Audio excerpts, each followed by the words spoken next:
Vamos nos alimentar hoje com mais uma porção da palavra do Senhor.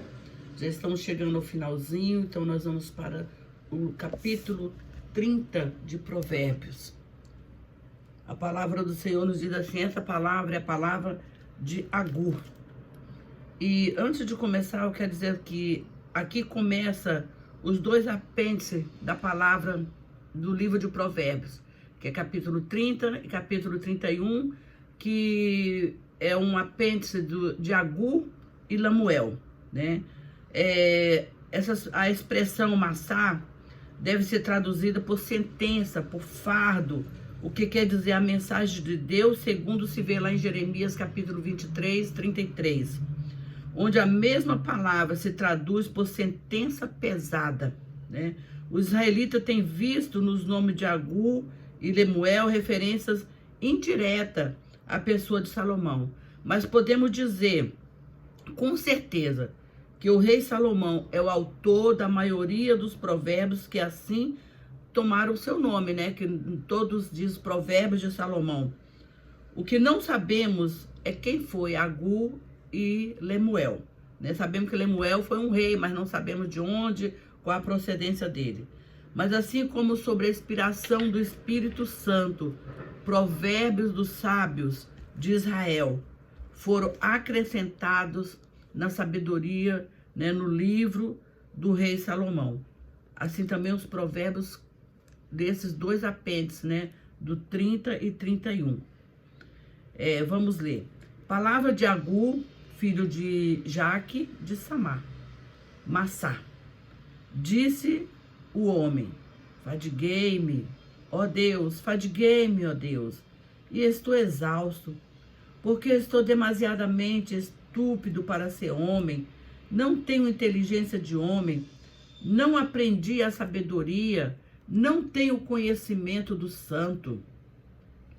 Quem subiu ao céu e quem encerrou os ventos nos seus punhos? Quem amarrou as águas nas suas roupas? Quem estabeleceu todas as extremidades da terra? Qual é o seu nome? E qual é o nome do seu filho? E é que sabe? Se é que sabe, aqui qual é o nome do seu filho? Se para a pergunta da primeira parte deste versículo, né? Quem criou o céu, quem segura a água nos punhos, quem governa o vento, claramente é Deus, né? Não há outra. E a segunda pergunta aqui, quem é o seu filho? Nada podemos responder senão que é o Cristo, Filho do Deus vivo, como está lá Mateus capítulo 1, versículo 21. Toda palavra de Deus é pura, ele é escudo para os que nele confiam. Escudo, né? Deus, paralelamente com a sua palavra, é chamada de nosso escudo. Nós vemos lá no Salmo capítulo 3, versículo 3, Salmo 7, 10, Salmo 18, 2, né? Que sempre está falando o Senhor é nosso escudo. Salmos 12, versículo 6, Salmo 19, 8. Então o Senhor, ele é o nosso escudo. Nada acrescente a sua palavra para que não te repreenda e seja achado mentiroso. Duas coisas te peço. Não me negues antes que morra. Afasta de mim a falsidade e a mentira. Não me deis nem a pobreza, nem a riqueza. Dai-me pão que me for necessário, para que não suceder que, estando eu farto, te negue e diga quem é o Senhor, ou empobrecendo, venha furtar e profane o nome do Senhor. É muito interessante aqui que ele fala, afasta de mim a falsidade e a mentira. Traduzindo assim, em vão, coisas vãs, representa hipocrisia religiosa, é a falsidade deliberada, ligada com uma atitude leviana. É uma das palavras que traduz por vaidade, juntamente mencionada no capítulo 28, né? É a leviandade, né? Não profane, né? O verso 9 fala, para que suceda que estando eu farto, não profane, não diga quem é o Senhor, tornando em nada o nome da religião por causa do meu comportamento errado. e ainda blasfemando em meio às dificuldades, culpando a Deus por ter sido a causa do meu pessimismo. É muito interessante, é muito difícil a gente evangelizar pessoas que têm abundância de coisas, que têm muita fartura. É muito difícil porque eles já têm tudo que eles acham que eles já têm. Mas falta ali a principal, a vida eterna. Falta Jesus. Isso é o mais importante na nossa vida. Não calunie o servo diante do seu Senhor, para que aquele te não amaldiçoe e fique culpado. Então nós não devemos falar mal das pessoas que possam amaldiçoar os outros. Há daqueles que amaldiçoam seu pai e que não bendiz a sua mãe. Há aqueles que são puros aos próprios olhos e que jamais foram lavados da sua imundície. Há aqueles que são altivos, são os seus olhos e levantadas as suas pálpebras.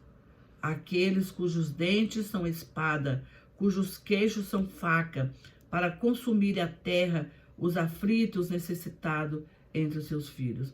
Quando fala assim, ai daqueles que têm os olhos altivos, ai daqueles que se acham melhores do que os outros, porque na verdade são piores. Quando nós nos julgamos melhores do que os outros, nós somos piores do que eles. A sanguessuga tem 2 irmãs, 2 filhas, a chamar Dá. Há 3 coisas que nunca se fartam, sim, 4 que não dizem basta.